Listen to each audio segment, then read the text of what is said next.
అందరికీ నమస్కారం. మేషరాశి వారికి జూలై 31, ఆగస్టు 1, 2, 3 తేదీలలో జరగబోయేది తెలిస్తే ఖచ్చితంగా ఆశ్చర్యపోతారు. ఈ 4 రోజులు మీ జీవితంలో కొన్ని ముఖ్యమైన మార్పులను, అద్భుతమైన అవకాశాలను మరియు కొన్ని జాగ్రత్తలను కూడా మోసుకొస్తున్నాయి. గ్రహాలు తమ స్థానాలను మార్చుకుంటున్నప్పుడు మన జీవితంలో కూడా ప్రతిధ్వనులు వినిపిస్తాయి. వాటిని అర్థం చేసుకుని మనోధైర్యంతో ముందుకు సాగడమే మన కర్తవ్యం. కాబట్టి రాబోయే ఈ 3 రోజులు ఎలా ఉంటుందో వివరంగా తెలుసుకుందాం. వీడియో ఎక్కడ స్కిప్ చేయొద్దండి.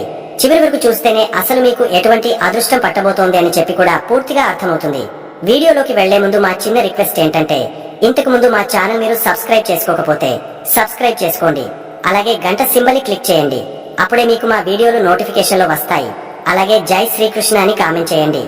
మేషరాశి వారు నిప్పు కణం లాంటి వారు. మీరు మీ రాశికి అధిపతి కుజుడు, గ్రహాల సైన్యాధ్యక్షుడు. అందుకే మీలో ఎప్పుడూ ఒక ఉత్సాహం, ఒక ధైర్యం, ఏదైనా సాధించాలనే తపన నిరంతరం రగులుతూనే ఉంటాయి. నిలబడ్డ చోట నిలబడటం మీకు నచ్చదు. ముందుకు దూసుకెళ్లడమే మీ నైజం. అయితే ఈ ప్రయాణంలో మనకు కొంతమంది స్నేహితులు అండగా నిలబడితే, మరికొంతమంది మనల్ని పరీక్షిస్తూ మనల్ని మరింత రాటుదేలేలా చేస్తారు. జ్యోతిష శాస్త్రంలో కూడా అంతే. మన జాతకం అనేది ఒక రాజ్యం అనుకుంటే, లగ్నం సింహాసనం, లగ్నాధిపతి రాజు. ఈ రాజుగారికి కొంతమంది నమ్మకమైన మంత్రులు ఉంటారు. వారు రాజుగారి కీర్తిని, రాజ్యాన్ని పెంచడానికి సహాయపడతారు. అలాగే కొంతమంది ప్రతిపక్ష నాయకులు కూడా ఉంటారు. వారు రాజుగారిని ఎప్పుడూ సవాలు చేస్తూ, ఆయన పాలనలో లోపాలను ఎత్తి చూపుతూ ఆయన్ని మరింత సమర్థుడిగా తయారు చేస్తారు. ఇప్పుడు మనం మీ జీవితమనే రాజ్యంలో మీకు అండగా నిలిచే ఆ స్నేహితులెవరో, మిమ్మల్ని పరీక్షించే ఆ ప్రతిపక్షం ఎవరో వివరంగా మనసు విప్పి మాట్లాడుకుందాం. ఇది భయపడటానికి కాదు, మీ బలాన్ని, బలహీనతను తెలుసుకుని జీవితంలో ఒక స్పష్టమైన విజయం వైపు అడుగులు వేయడానికి. మీ జీవిత ప్రయాణంలో మీకు అండగా నిలిచేది ఒక స్వర్ణత్రయం. వారే మీ ఆత్మవిశ్వాసానికి ప్రతిరూపమైన సూర్యుడు, మీ అదృష్టానికి చిరునామా అయిన గురువు, మీ సుఖానికి శాంతికి కారణమైన చంద్రుడు. వీరిలో ముఖ్యంగా సూర్యుడు, గురువు మీకు అత్యంత నమ్మకమైన స్నేహితులు, మీ జీవితానికి వెలుగునిచ్చే మార్గదర్శకులు. సూర్యుడు గ్రహాలకే రాజు. మీకు ఆయన పంచమాధిపతి. అంటే మీ తెలివితేటలకు, మీ సృజనాత్మకతకు, మీ పిల్లలకు, మీ పూర్వ పుణ్యానికి అధిపతి. మీ రాస్యాధిపతి అయిన కుజుడికి సూర్యుడు అత్యంత ప్రియమైన మిత్రుడు. అందుకే సూర్యుడు మీ జాతకంలో బలంగా ఉంటే మీ జీవితం ఒక కాంతిపుంజంలా వెలిగిపోతుంది. మీలో అద్భుతమైన ఆత్మవిశ్వాసం తొణికిసలాడుతుంది. 10 మందిలో ఉన్న అందరి దృష్టి మీ వైపే ఉంటుంది. మీ మాట కోసం ఎదురు చూస్తారు. మీ నిర్ణయానికి విలువ ఇస్తారు. నాయకత్వ లక్షణాలు మీ రక్తంలోనే ఉంటాయి. ప్రభుత్వ రంగంలో, రాజకీయాల్లో, ఉన్నత పదవుల్లో రాణించడానికి ఇంతకన్నా గొప్ప బలం మరొకటి లేదు. మీకు తండ్రి నుండి పూర్తి సహకారం లభిస్తుంది. ఆయన మీకు ఒక గురువులా, స్నేహితుడిలా మార్గనిర్దేశం చేస్తారు. మీకు పుట్టే పిల్లలు చాలా తెలివైన వాళ్లుగా, మీ పేరు నిలబెట్టే వారుగా ఉంటారు. చదువు మీద ఆసక్తి పెరుగుతుంది. విషయాలను చాలా త్వరగా గ్రహిస్తారు. మీలో దాగి ఉన్న కళాత్మకత, సృజనాత్మకత బయటకు వస్తాయి. నటన, సంగీతం, రచన రంగాల్లో రాణించగలరు. సమాజంలో గౌరవం, కీర్తి ప్రతిష్టలు వాటంతటా అవే వస్తాయి. ముఖ్యంగా నేను ఏదైనా సాధించగలను అనే ఒక ధైర్యం మీలో ఎప్పుడు ఉంటుంది. ఈ ధైర్యమే మిమ్మల్ని ఎన్నో విజయాల వైపు నడిపిస్తుంది. దీనికి విరుద్ధంగా సూర్యుడు బలహీనపడితే ఆత్మవిశ్వాసం లోపించడం, తండ్రితో సత్సంబంధాలు లేకపోవడం, ప్రభుత్వ పనుల్లో ఆటంకాలు వంటివి ఎదురవుతాయి. దీనికి భయపడకుండా ప్రతిరోజు ఉదయాన్నే సూర్య నమస్కారాలు చేయడం, గాయత్రి మంత్రాన్ని జపించడం, తండ్రిని గౌరవించడం వల్ల సూర్యుడి అనుగ్రహం తప్పక లభిస్తుంది. ఇక బృహస్పతి అంటే గురువు, మీకు భాగ్యాధిపతి. అంటే మీ అదృష్టానికి, ధర్మానికి, నాలెడ్జికి అధిపతి. గురువు అంటేనే శుభం. మీకు ఆయన అత్యంత శుభ ఫలితాలనే ఇస్తాడు. గురువు బలంగా ఉంటే మీరు చాలా అదృష్టవంతులు. మీరు ఏ పని మొదలు పెట్టినా దైవానుగ్రహం మీకు తోడుగా ఉంటుంది. తక్కువ శ్రమతో ఎక్కువ ఫలితాలు పొందుతారు. మీకు చిన్నప్పటి నుండే పెద్దల పట్ల, గురువుల పట్ల గౌరవం ఉంటుంది. మీ మాటల్లో ఒక నాలెడ్జి, ఒక వివేకం ఉంటాయి. అందుకే మీ సలహా కోసం చాలా మంది వస్తారు. ఉన్నత విద్యను అభ్యసించే యోగం, విదేశాలకు వెళ్లే అవకాశం లభిస్తుంది. మీకు సమాజంలో గౌరవనీయమైన స్థానం లభిస్తుంది. ఆర్థికంగా మీరు ఎప్పుడూ స్థిరంగా ఉంటారు. మీకు సరైన సమయంలో సరైన మార్గనిర్దేశం చేసే గురువులు దొరుకుతారు. ఆధ్యాత్మిక చింతన, తీర్థయాత్రలపై ఆసక్తి పెరుగుతుంది. ముఖ్యంగా మీ జీవితంలో ఎన్ని కష్టాలు వచ్చినా ఏదో ఒక అదృశ్య శక్తి మిమ్మల్ని కాపాడుతోందనే నమ్మకం మీకు ఉంటుంది. ఆ నమ్మకమే మీ బలం. గురువు బలహీనపడితే అదృష్టం కలిసిరాదు. ప్రతి పనిలో ఆటంకాలు ఉంటాయి. దీనికి పరిహారంగా గురువారం రోజు శనగలు దానం చేయడం, పసుపు రంగు బట్టలు ధరించడం, గురువులను గౌరవించడం మంచిది. వీరితో పాటు చంద్రుడు కూడా మీకు స్నేహితుడే. ఆయన మీకు 4వ ఇంటి అధిపతి. అంటే మీ తల్లి, మీ ఇల్లు, మీ వాహనాలు, మీ సుఖం, మీ మానసిక ప్రశాంతతకు అధిపతి. చంద్రుడు బలంగా ఉంటే తల్లి నుండి పూర్తి ప్రేమ, ఆప్యాయతలు లభిస్తాయి. సొంత ఇల్లు, వాహన యోగం త్వరగా కలుగుతుంది. మీ మనసు ఎప్పుడూ ప్రశాంతంగా ఆనందంగా ఉంటుంది. మీ జీవితంలో స్నేహితులు ఎంత ముఖ్యమో మనల్ని సవాలు చేసే వాళ్ళు కూడా అంతే ముఖ్యం. వాళ్ల వల్లే మనం మరింత రాటుదేలతాం. మీ జాతకంలో కూడా అలాంటి గ్రహాలు ఉన్నాయి. వారిని చూసి భయపడకూడదు, వారి నుండి పాఠాలు నేర్చుకోవాలి. వీరిలో ముఖ్యుడు బుధుడు.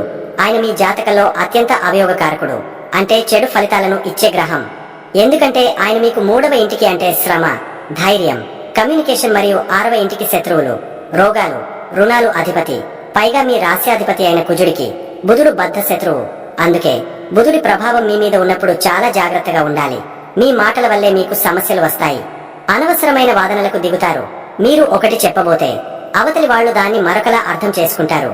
దీనివల్ల బంధువులతో, స్నేహితులతో, సహోద్యోగులతో అపార్థాలు, గొడవలు వస్తాయి.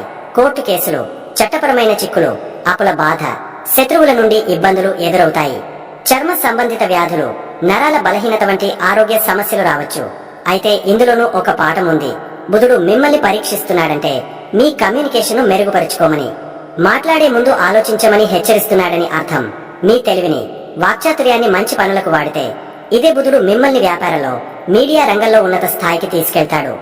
దీనికి పరిహారంగా ప్రతి బుధవారం విష్ణు సహస్రనామం చదవడం, పెసరపప్పు దానం చేయడం, విద్యార్థులకు సహాయం చేయడం మంచిది. ముఖ్యంగా మీ మాటను అదుపులో ఉంచుకోవడమే అతిపెద్ద పరిహారం. ఇక మిమ్మల్ని పరీక్షించే మరో గ్రహం శుక్రుడు. ఆయన మీకు 2వ ఇంటికి అంటే ధనం, కుటుంబం, మాట మరియు 7వ ఇంటికి అంటే వివాహం, భాగస్వామ్యం అధిపతి. ఈ 2 స్థానాలు కూడా మారక స్థానాలు, అంటే ఆయుష్కు గండం లాంటి కష్టాలను ఇచ్చేవి. పైగా రాక్షస గురువైన శుక్రుడికి, దేవతల సేనాని అయిన కుజుడికి అస్సలు పడదు. అందుకే శుక్రుడు కూడా మీకు ఒక అవయోగకారకుడే.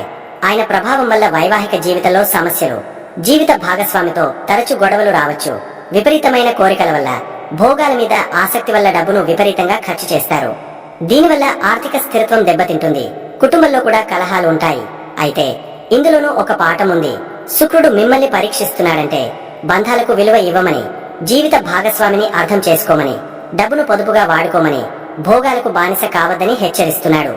మీ కళాత్మక దృష్టిని సరైన మార్గంలో ఉపయోగిస్తే కళారంగంలో, వ్యాపారంలో ఇదే శుక్రుడు మిమ్మల్ని విజయపథంలో నడిపిస్తాడు. శుక్రవారం రోజు మహాలక్ష్మి అమ్మవారిని పూజించడం, ఆడవారిని గౌరవించడం, మీ జీవిత భాగస్వామిని ప్రేమగా చూసుకోవడమే దీనికి ఉత్తమ పరిహారం. చివరిగా శనిదేవుడు. ఈయన మీకు 10వ ఇంటికి అంటే ఉద్యోగం, వృత్తి మరియు 11వ ఇంటికి అంటే లాభాలు, స్నేహితులు అధిపతి. ఈ స్థానాలు మంచివే అయినా కుజుడికి శని శత్రువు కావడం వల్ల ఆయన ఒక కఠినమైన కానీ న్యాయమైన ఉపాధ్యాయుడు లాంటివాడు. మీ చేత కష్టపడి పని చేయించి ఆలస్యంగానైనా సరైన ఫలితాన్ని ఇస్తాడు. ఆయన ప్రభావం వల్ల ఉద్యోగంలో ఎదుగుదల నెమ్మదిగా ఉంటుంది. కష్టానికి తగిన ఫలితం వెంటనే రాదు. దీనివల్ల మీలో నిరాశ కలుగుతుంది. అయితే శనిదేవుడు మీకు ఓపికను, క్రమశిక్షణను, పట్టుదలను నేర్పిస్తాడు. ఆయన ఇచ్చే విజయం శాశ్వతంగా ఉంటుంది. ప్రతి శనివారం హనుమాన్ చాలీసా పఠించడం, పేదలకు సహాయం చేయడం, మీ పనిని మీరు నిజాయితీగా చేయడమే శనికి ఇష్టమైన పూజ. చివరిగా ఒక మాట. మీ జీవితమనే ప్రయాణంలో మీకు సూర్యుడి లాంటి ఆత్మవిశ్వాసం, గురువు లాంటి అదృష్టం అండగా ఉన్నాయి. అదే సమయంలో బుధుడి లాంటి వాదనాపటమ, శుక్రుడి లాంటి ఆకర్షణ, శని లాంటి కఠోర శ్రమ మిమ్మల్ని నిరంతరం పరీక్షిస్తూ మిమ్మల్ని ఒక పరిపూర్ణమైన వ్యక్తిగా తీర్చిదిద్దుతున్నాయి. మీ రాశ్యాధిపతి అయిన కుజుడు బలంగా ఉన్నంత కాలం, అంటే మీలో సంకల్ప బలం, ఆత్మవిశ్వాసం ఉన్నంత కాలం ఈ అవయోగకారకులు మిమ్మల్ని ఏమీ చేయలేరు. వాళ్లు విసిరే సవాళ్లను అవకాశాలుగా మార్చుకుని, మీ స్నేహితులైన యోగకారకుల బలాన్ని అందుకుని జీవితంలో మీరు అనుకున్న శిఖరాలను అధిరోహించండి. మీ శక్తి మీ చేతుల్లోనే ఉంది. దాన్ని గుర్తించండి, ముందుకు సాగిపండి. విజయం మీదే. మీ రాశికి అధిపతి అయిన కుజుడిలాగే మీలో ఎప్పుడూ ఒక ఉత్సాహం, ఒక ధైర్యం, ముందుకు దూసుకెళ్లే తత్వం ఉంటాయి. జీవితంలో ఏ సవాలు ఎదురైనా దాన్ని ఒక అవకాశంగా మార్చుకునే శక్తి మీ సొంతం. ఇక రాబోయే 4 రోజులు, అంటే జూలై 31 నుండి ఆగస్టు 3 వరకు గ్రహాల సంచారం మీ జీవితంలోని వివిధ అంశాలపై ఎలాంటి ప్రభావం చూపబోతోందో ఇప్పుడు మనం వివరంగా తెలుసుకుందాం. ఇది భవిష్యత్తును నిర్దేశించే శాసనం కాదు, కేవలం మీ ప్రయాణంలో మీకు మార్గనిర్దేశం చేసే ఒక సూచిక మాత్రమే. మీ సంకల్ప బలం ముందు ఏ గ్రహమైనా తలవంచాల్సిందే. జూలై 31 గురువారం. ఈ రోజు మీలో ఒక విలక్షణమైన శక్తి సంచరిస్తుంది. ఉదయం పూట మీ ఆలోచనలని పని మీదే ఉంటాయి. మీ 6వ ఇంట్లో చంద్రుడు, మీ రాశ్యాధిపతి అయిన కుజుడితో కలిసి ఉండటం వల్ల మీలో దాగి ఉన్న పోరాట పటిమ బయటకు వస్తుంది. ఎప్పటి నుండో పరిష్కారం కాని సమస్యలకు ఈ రోజు ఒక దారి దొరుకుతుంది. ఉద్యోగస్తులకు ఇది ఒక అద్భుతమైన రోజు. మీ శత్రువులు లేదా మీకు వ్యతిరేకంగా ఉన్నవాళ్లు కూడా మీ పనితనాన్ని చూసి ఆశ్చర్యపోతారు. మీపై అధికారుల నుండి ప్రశంసలు అందుకునే అవకాశం ఉంది. అయితే అదే సమయంలో కొంచెం జాగ్రత్తగా ఉండాలి. కుజుడి ప్రభావం వల్ల మీ మాటలో కాస్త కఠినత్వం రావచ్చు. ఇది సహోద్యోగులతో చిన్న చిన్న మనస్పర్ధలకు దారి తీయవచ్చు. కాబట్టి మీ పని మీరు చేసుకుంటూ ప్రశాంతంగా ఉండటానికి ప్రయత్నించండి. వ్యాపారస్తులకు కూడా ఇది మంచి రోజు. పాత అప్పులు తీర్చడానికి లేదా వ్యాపారంలో ఉన్న అడ్డంకులను తొలగించుకోవడానికి అనుకూలమైన సమయం. కొత్తగా అప్పులు ఇవ్వడం లేదా తీసుకోవడంలో మాత్రం ఆచితూచి వ్యవహరించండి. మధ్యాహ్నం 11:30 తర్వాత పరిస్థితిలో ఒక అందమైన మార్పు వస్తుంది. చంద్రుడు మీ 7వ ఇంట్లోకి అంటే తులారాశిలోకి ప్రవేశిస్తాడు. దీంతో మీ దృష్టి అంతా పని నుండి వ్యక్తిగత సంబంధాల వైపు మళ్లుతుంది. ముఖ్యంగా మీ జీవిత భాగస్వామి లేదా వ్యాపార భాగస్వామితో మీ అనుబంధం ఈ రోజు సాయంత్రం నుండి కీలకం కానుంది. వివాహితులకు ఇది ఒక చక్కని సమయం. మీ భాగస్వామితో కలిసి సమయం గడపండి. వారి మనసులోని మాటను అర్థం చేసుకోవడానికి ప్రయత్నించండి. మీ 4వ ఇంట్లో ఉన్న సూర్యుడు తిరోగమనంలో ఉన్న బుధుడి వల్ల ఇంట్లో చిన్న చిన్న అహంకారపూరిత వాదనలు వచ్చే అవకాశం ఉంది. కాబట్టి మీరే ఒక అడుగు వెనక్కి తగ్గి సర్దుకుపోవడం మంచిది. ప్రేమికులకు కూడా ఇది మిశ్రమ ఫలితాలనిస్తుంది.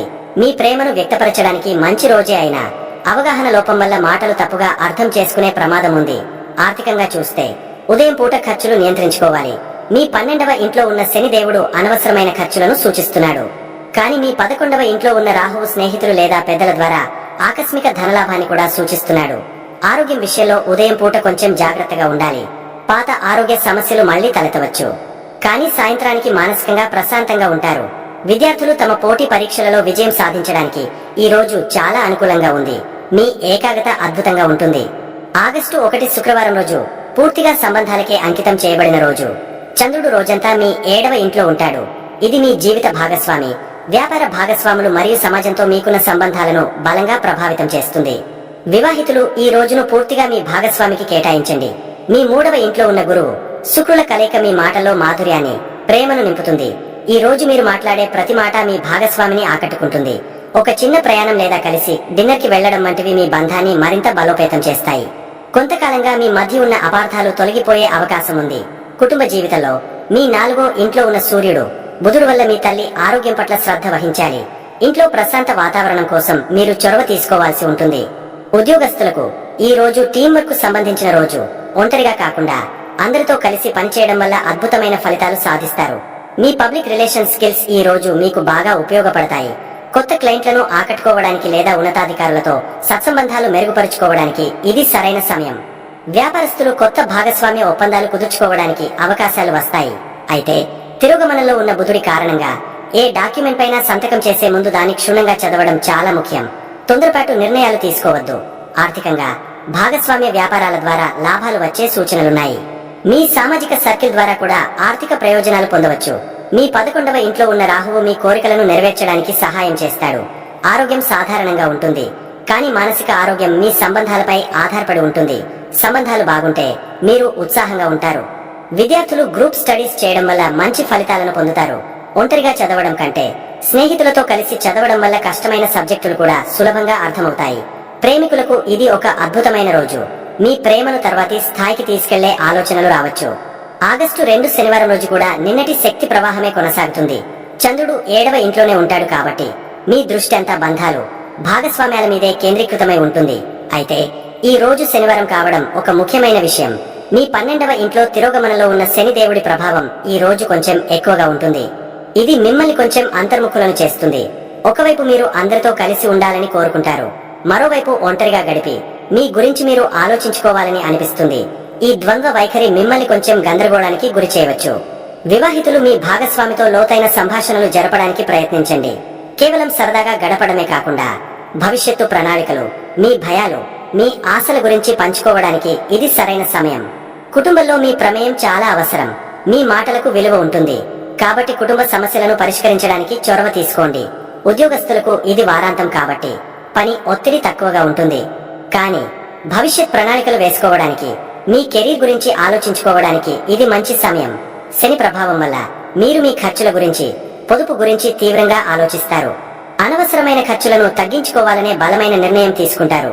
వ్యాపారస్తులు తమ వ్యాపార వ్యూహాలను సమీక్షించుకోవడానికి ఇది అనువైన రోజు. ఎక్కడ తప్పులు జరుగుతున్నాయి, ఎలా సరిదిద్దుకోవాలి అనే దానిపై దృష్టి పెట్టండి. ప్రేమికులు ఈ రోజు ఒకరికొకరు స్పేస్ ఇవ్వడం మంచిది. నిరంతరం కలిసి ఉండడం కంటే ఒకరి స్వేచ్ఛను మరొకరు గౌరవించుకోవడం వల్ల బంధం బలపడుతుంది. విద్యార్థులకు 5వ ఇంట్లో ఉన్న కేతు వల్ల చదువుపై ఏకాగ్రత కొంచెం తగ్గవచ్చు. మనసు సంబంధాల వైపు లేదా ఇతర విషయాల వైపు మళ్లవచ్చు. బలవంతంగా చదవడం కంటే కొద్దిసేపు విరామం తీసుకుని మళ్లీ ప్రయత్నించడం మంచిది. ఆరోగ్యం విషయంలో మానసిక ప్రశాంతత కోసం ధ్యానం లేదా యోగా చేయడం చాలా సహాయపడుతుంది. ఆగస్టు 3 ఆదివారం జాగ్రత్తగా ఉండవలసిన రోజు. మీ శక్తిలో, మీ ఆలోచనలలో, మీ భావోద్వేగాలలో ఒక పెద్ద మార్పు రాబోతోంది. చంద్రుడు మీ 8వ ఇంట్లోకి అంటే వృశ్చిక రాశిలోకి ప్రవేశిస్తున్నాడు. ఇది చంద్రునికి నీచ స్థానం. అందువల్ల ఈ రోజు మీరు కొంచెం జాగ్రత్తగా, ఓపికగా ఉండాల్సిన రోజు. కారణం లేకుండానే మీలో ఒక రకమైన ఆందోళన, భయం లేదా చిరాకు కలగవచ్చు. ప్రతి చిన్న విషయానికి అతిగా స్పందించే అవకాశం ఉంది. కాబట్టి ఈ రోజు ముఖ్యమైన నిర్ణయాలు తీసుకోవడానికి అస్సలు అనుకూలం కాదు. ప్రశాంతంగా మిమ్మల్ని మీరు గమనించుకుంటూ గడపడమే ఉత్తమం. కుటుంబ జీవితంలో మరియు వివాహ బంధంలో ఈ రోజు చాలా సున్నితంగా వ్యవహరించాలి. 8వ ఇంటి చంద్రుడు అకస్మాత్తుగా వాదనలను సృష్టిస్తాడు. పాత విషయాలను తవ్వి తీయడం వల్ల అనవసరమైన గొడవలు జరగవచ్చు. మీ మాటలను అదుపులో ఉంచుకోవడం చాలా ముఖ్యం. మీ భాగస్వామి ఆరోగ్యం పట్ల కూడా శ్రద్ధ వహించండి. ఉద్యోగస్తులు ఈ రోజు విశ్రాంతి తీసుకోవడమే మంచిది. పనికి సంబంధించిన విషయాల గురించి ఎక్కువగా ఆలోచించి మీ మానసిక ప్రశాంతతను పాడు చేసుకోవద్దు. వ్యాపారస్తులు కూడా ఈ రోజు ఎలాంటి ఆర్థిక లావాదేవీలు లేదా ప్రమాదకర పెట్టుబడులు పెట్టకపోవడమే శ్రేయస్కరం. ఆకస్మిక నష్టాలు సంభవించే అవకాశం ఉంది. ఆర్థికంగా ఇది ఊహించని ఖర్చుల రోజు. వాహనాల మరమ్మతులు లేదా ఆరోగ్య సంబంధిత ఖర్చులు ముందుకు రావచ్చు. మీ జీవిత భాగస్వామి లేదా కుటుంబం కోసం డబ్బు ఖర్చు చేయాల్సి వస్తుంది. ఆరోగ్యం విషయంలో చాలా జాగ్రత్తగా ఉండాలి. ముఖ్యంగా వాహనాలు నడిపేటప్పుడు, ప్రయాణాలు చేసేటప్పుడు అప్రమత్తంగా ఉండండి. చిన్న చిన్న గాయాలు అయ్యే అవకాశం ఉంది. విద్యార్థులకు ఇది పరిశోధన ఆధారిత చదువులకు మంచి రోజు. లోతైన విషయాలను అర్థం చేసుకోవడానికి మీ మనసు సహకరిస్తుంది. కానీ సాధారణ చదువులపై ఏకాగ్రత పెట్టడం కష్టంగా ఉంటుంది. ప్రేమికుల మధ్య అపార్థాలు, అనుమానాలు తలెత్తే అవకాశం ఉంది. ఈ రోజు ఒకరినొకరు కలవకపోవడం లేదా కలిసిన వాదనలకు దూరంగా ఉండటం మంచిది. అయితే భయపడాల్సిన అవసరం లేదు. 8వ ఇల్లు కేవలం చెడునే కాదు, లోతైన ఆధ్యాత్మిక అనుభవాలను కూడా ఇస్తుంది. ఈ రోజు మీరు ధ్యానం, పూజ లేదా ఏదైనా ఆధ్యాత్మిక కార్యక్రమాలలో పాల్గొనడం వల్ల అద్భుతమైన మానసిక శాంతిని పొందుతారు. మీలోని అంతరాత్మతో మాట్లాడటానికి ఇది ఒక అవకాశం. ఈ రోజును ఒక అంతర్మథన రోజుగా భావించి మీలోని బలహీనతలను తెలుసుకుని వాటిని అధిగమించడానికి సంకల్పం చేసుకోండి. మొత్తం మీద ఈ 4 రోజులు మీకు ఒక మిశ్రమ అనుభవాన్ని ఇస్తాయి. మీ పోరాట పటిమ, మీ సంబంధాలు, మీ అంతర్మథనం, ఇలా జీవితంలోని అన్ని కోణాలను మీరు స్పృశించబోతున్నారు. గుర్తుంచుకోండి, గ్రహాలు కేవలం దారిని చూపిస్తాయి, కానీ ఆ దారిలో ఎలా నడవాలో నిర్ణయించుకోవాల్సింది మీరే. మీ ధైర్యం, మీ సంకల్పం మీకు ఎల్లప్పుడూ అండగా ఉంటాయి. శుభం భూయాత్. మేషరాశి వాళ్లుగా మీలో శక్తి, ధైర్యం ఎక్కువే కదా. అయితే కొన్నిసార్లు అదే ఆవేశంగా, తొందరపాటుగా మారుతుంది. గ్రహాల ప్రభావం మన మీద ఉన్నప్పుడు దాన్ని మనకు అనుకూలంగా మార్చుకోవడానికి కొన్ని చిన్న చిన్న పరిహారాలు చేసుకుంటే చాలు. పెద్దగా ఖర్చు పెట్టాల్సిన పని లేదు, కష్టపడాల్సిన అవసరం అంతకన్నా లేదు. మీ రాశికి అధిపతి కుజుడు అంటే అంగారకుడు. ఆయన్ని శాంతింపజేస్తే చాలు, మీకున్న చాలా సమస్యలు దారికొస్తాయి. దీనికి అత్యంత సులువైన మార్గం, ప్రతి మంగళవారం దగ్గరలో ఉన్న ఆంజనేయ స్వామి గుడికి వెళ్లడం. స్వామికి 2 అరటిపళ్లు గాని, తమలపాకుల దండ గాని సమర్పించి మనసులో మీ సమస్య చెప్పుకోండి. గుడికి వెళ్లడం కుదరకపోతే ఇంట్లోనే హనుమాన్ చాలీసా ఒక్కసారి చదువుకున్నా చాలు. ఇది మీలోని అనవసరమైన కోపాన్ని, ఆవేశాన్ని తగ్గించి మీ శక్తిని సరైన దారిలో పెట్టడానికి అద్భుతంగా పనిచేస్తుంది. ఇక రెండోది, మీరు చేసే పనుల్లోనే పరిహారం వెతుకోవడం. కుజుడు అంటే సైనికుడు, రక్షకుడు. అందుకే మీరు మీ వీలును బట్టి సైనికులకు లేదా కనీసం మీ ఇంటికొచ్చే వాచ్మన్ కు ఏదైనా చిన్న సాయం చేయండి. ఒక మంచి మాట పలకరించినా చాలు. అలాగే శారీరకంగా కష్టపడే కూలీలకు భోజనం పెట్టించడం లేదా ఎర్రటి పప్పు, ధాన్యాలు అంటే కందిపప్పు లాంటివి దానం చేయడం చాలా మంచిది. మంగళవారం రోజు ఎర్రటి బట్టలు వేసుకోవడం లేదా కనీసం ఒక ఎర్ర రుమాలు జేబులో ఉంచుకోవడం వల్ల మీకు ఒక పాజిటివ్ ఎనర్జీ వస్తుంది. అలాగే అన్నదమ్ములతో సంబంధాలు బలంగా ఉండేలా చూసుకోండి. వారితో గొడవలు పడకుండా ప్రేమగా మెలగడం కూడా కుజుడికి చేసే ఉత్తమమైన పరిహారం. చివరిగా మీ ప్రస్తుత గ్రహస్థితిని బట్టి చూస్తే శనిదేవుడు మీ 12వ ఇంట్లో ఉన్నాడు. దీనివల్ల అనవసరమైన ఖర్చులు, నిద్రలేమి, తెలియని ఆందోళన ఉంటాయి. దీన్ని తగ్గించుకోవడానికి ప్రతి శనివారం కాకులకు అన్నం పెట్టండి. అది కూడా కుదరకపోతే అవసరంలో ఉన్న ముసలివాళ్లకు లేదా వికలాంగులకు మీ చేతనైన సాయం చేయండి. 5వ ఇంట్లో కేతువు ఉన్నందున పిల్లలు మరియు చదువుల విషయంలో కాస్త గందరగోళం ఉంటుంది. దీనికి ఏకైక పరిష్కారం, ప్రతిరోజు ఉదయాన్నే ఒక్కసారి వినాయకుడిని తలచుకోవడం. అన్నింటికన్నా ముఖ్యమైన పరిహారం ఏంటంటే మీ మనసును ప్రశాంతంగా ఉంచుకుని ఎవరి గురించి చెడుగా ఆలోచించకుండా ఉండటమే. ఈ చిన్న చిన్న పనులు చేయడం వల్ల మీకు ఒక పాజిటివ్ కవచంలా ఏర్పడి ఎలాంటి కష్టాన్నైనా ధైర్యంగా ఎదుర్కొంటారు. మేషరాశి వారికి ఎలా ఉండబోతుందో తెలుసుకున్నారు కదా. ఈ వీడియో గనక మీకు నచ్చినట్లయితే ప్లీజ్ లైక్ చేసి మీ ఫ్రెండ్స్ కి షేర్ చేయండి. అలాగే జై శ్రీకృష్ణ అని కామెంట్ చేయండి. అలాగే మా కొత్త వీడియోలు మీకు వెంటనే చేరాలంటే మా ఛానల్ ను సబ్స్క్రైబ్ చేసుకుని పక్కనే ఉన్నటువంటి బెల్ ఐకాన్ని ప్రెస్ చేయండి. ధన్యవాదములు.